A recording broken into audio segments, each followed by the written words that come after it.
Halo semua, kembali lagi di kelas Math.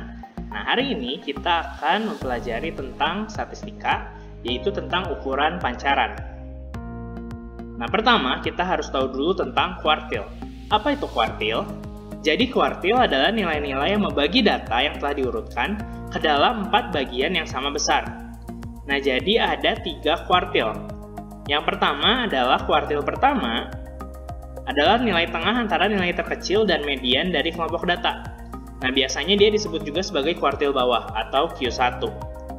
Nah, berikutnya ada second quartile atau kuartil kedua. Ini tentunya kita sudah tahu, kuartil kedua adalah median data. Jadi median data itu adalah yang menandai 50% data. Membagi data menjadi 2. Kita biasa tulis dia sebagai Q2. Nah, yang terakhir adalah third quartile atau kuartil ketiga. Kuartil ketiga adalah nilai tengah antara median dan nilai tertinggi dari kelompok data. Disebut juga sebagai kuartil atas atau Q3. Nah, untuk lebih jelasnya kita akan langsung masuk ke contoh. Bagaimana cara kita mencari kuartil pertama, kuartil kedua, dan kuartil ketiga. Oke, so now we'll see the example. Jadi kita akan lihat contohnya dulu sekarang ya. Example. Jadi ini ada datanya 5, 7, 4, 4, 6, 2, 8. So we must find the first quartile, and then second quartile, and the third quartile. Now, for the first thing we must do is we must put them in an order. Jadi kita harus urutin dulu. Ini kan belum berurutan, kita urutin dulu ya. Jadinya kita punya 2, lalu 4, 5, 6, 7, 8. Nah, sekarang kita lihat, the data is not numbers, atau data ini ganjil. Jadi berarti kita tahu kalau dia ganjil, berarti cuma ada satu ya, satu angka yang jadi median. Nah, cara carinya gimana? Tentunya kita lihat ya. Dari sini hitung, ini 1, 2, 3. Nah, didapat ini yang tengah. So this is second quartile, or we call it middle quartile or median. Jadi ini second quartile-nya ya. Nah, sekarang gimana cara cari Q1 dan Q3? Nah, sekarang kita lihat, kan ini udah dapat nih satu ini. Ini kita abaikan ya yang di tengah ini. Jadi kita punya data yang kiri, lalu ada data yang kanan. Nah, data yang kiri dan kanan, kalian tinggal lihat yang kiri. 1, 1. Nah, sisa tinggal tengah ini kan.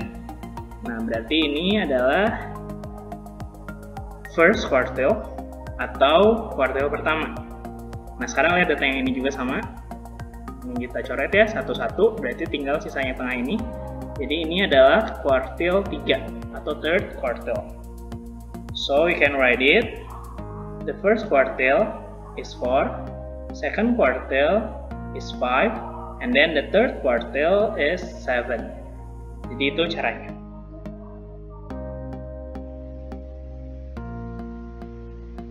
Okay, now we'll go to our next example. Jadi kita akan masuk ke contoh berikutnya ya. Misalnya kita punya data 1,3, 3, 4, 5, 6, 7, 8,8. Nah, kita lihat di sini udah datanya tuh udah berurutan. Jadi nggak usah kita ubah ya. Nah, sekarang kita tinggal tulis 1,3, 3, 4, 5, 6, 7, 8. Nah, sekarang lihat di sini datanya ada berapa? Di sini datanya ada 10. Kalau datanya 10 berarti dia genap. Kalau genap, kita tahu bahwa kalau genap dia berarti ada 2 angka di tengah ya. 2 angka di tengah yang jadi mediannya. Nah, sekarang carinya gimana? Ini 1, 2, 3, 4. Nah, yang di tengah sini ada 2. Jadi 5 dan 6. 5 dan 6 ini we call it median or quartile or second quartile ya. Nah, berarti mediannya tinggal kita hitung. 5 tambah 6 bagi 2. Jadinya 11 bagi 2 itu 5,5. Itu ya. Nah, sekarang udah dapat ini. Nah, habis itu buat cari Q1 dan Q3, Berarti kita lihat. Nah, kalau misalnya data di tengah kayak gini ya, nggak beda sama yang data ganjil tadi. Kalau data yang di tengah ini, 5 dan 6-nya itu masuk. Jadi nanti kita cari Q1-nya pakai yang ini, dan Q2-nya pakai yang ini. Jadi ini perbedaan sama yang ganjil tadi ya. Jadi ini yang di tengahnya itu masuk. Nah, sekarang kita tinggal lihat dia berapa. Ini 1, 5 coret, 3, 4 coret. Nah, kita dapat ini jadi Q1 first quartile. And then yang kedua juga sama, ini coret, coret, coret-coret ya.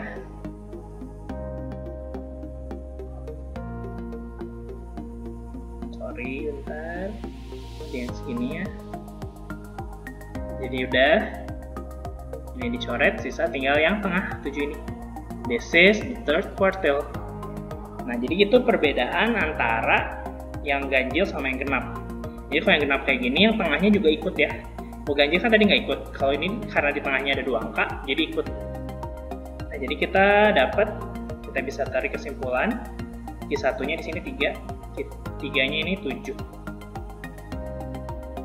So we have the first quartile is 3, and then the second quartile is 5.5, and the third quartile is 7.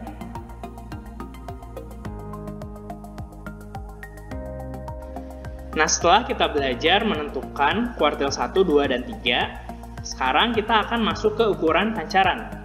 Yang pertama adalah jangkauan. Nah, kita sudah belajar bahwa jangkauan itu tuh adalah selisih antara data dengan nilai yang terbesar dengan data dengan nilai yang terkecil. Jadi bisa kita langsung tulis, jangkauan itu sama dengan nilai terbesar kurang nilai terkecil. Tentunya kita akan lihat contohnya. Contohnya seperti dalam 4, 6, 9, 3, dan 7. Nah, pertama kita tentukan dulu nilai terkecil. Nilai terkecilnya adalah 3. Sedangkan nilai terbesarnya adalah 9. Nah, jadi dari situ kita bisa langsung tuliskan bahwa jangkauannya atau range-nya adalah 9 dikurangi 3. Jadi hasilnya 6. Nah, yang berikutnya kita akan belajar tentang jangkauan interkuartil. Nah, apa itu jangkauan interkuartil? Jadi jangkauan interkuartil adalah selisih antara kuartil atas dan kuartil bawah, atau selisih antara Q3 dan Q1. Jadi kita bisa tulis IR sama dengan Q3 min Q1, itu rumusnya. IR di sini interquartile range atau jangkauan interquartile ya. Nah, sekarang kita tinggal masuk ke contohnya. Contohnya seperti ini yang sudah tadi dibahas. 2, 4, 4, 5, 6, 7, dan 8. Kita sudah diajari cara untuk menentukan Q1 dan Q3. Jadi kita bisa menentukan Q1 dan Q3-nya. Q1-nya adalah 4, sedangkan Q3-nya adalah 7. Nah, jadi interquartile range atau jangkauan interquartilnya adalah Q3 dikurangi Q1. Jadi 7 dikurangi 4, sama dengan 3. Nah, yang terakhir adalah simpangan kuartil. Nah, simpangan kuartil ini adalah setengah dari jangkauan interquartil. Atau kita bisa tulis, rumusnya adalah QD. QD ini adalah quartile deviation atau simpangan kuartil. Jadi QD sama dengan setengah kali IR. IR yang tadi interquartile range. Jadi setengah dari jangkauan interquartil. Atau bisa kita tuliskan juga QD sama dengan setengah kali Q3 kurang Q1. Nah, kita pakai contoh yang tadi.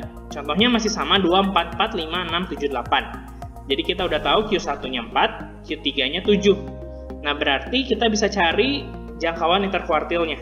Jangkauan interquartilnya adalah 7 dikurangi 4, sama dengan 3. Nah, berikutnya dicari simpangan itu ya, simpangan kuartilnya atau QD, quartile deviation. Caranya setengah kali jangkauan interquartil. Nah, kita udah tahu jangkauan interquartilnya adalah 3. Jadi setengah dikalikan 3. Maka quartile deviation-nya atau simpangan kuartilnya adalah 1,5. Nah, sekian saja untuk pelajaran mat pada hari ini. Terima kasih atas perhatiannya. Bye semua.